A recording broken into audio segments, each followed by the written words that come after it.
Now, if it's one thing that we are passionate about here at Spirit Juice, it's the faith, it's the church, and it's the liturgy.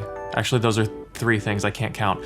But the liturgy in particular, we film a lot of masses, but a prayer that is very prevalent in the church that's very universal too, that we don't film as much, is the Liturgy of the Hours. And that's because it's often a very, private prayer, but it's often said by families too, in their homes. And one of the struggles, I think, with the Liturgy of the Hours for those who are new to it is kind of taking it all in. There's a lot of page turns, there's a lot of moving through the different books. So Word on Fire has tried to alleviate some of that struggle by creating their own Liturgy of the Hours books.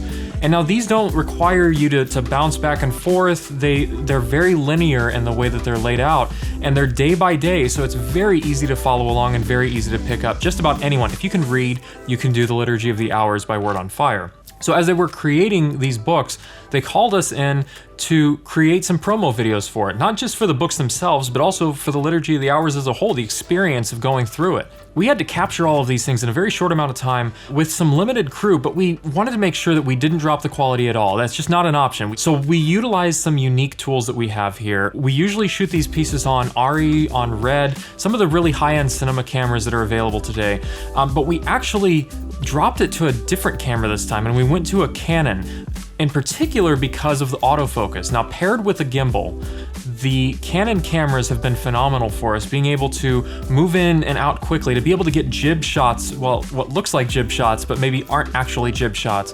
But all of those things usually require an additional, you have the operator, you have the follow focus operator, you have people trying to get everything stabilized and all that, but if we set the cameras up properly on these gimbals, it allows us to get this very cinematic image, but with fewer people and in a shorter amount of time. So I'm very thankful that Word on Fire gave us this opportunity to work on these pieces and to utilize some new tools.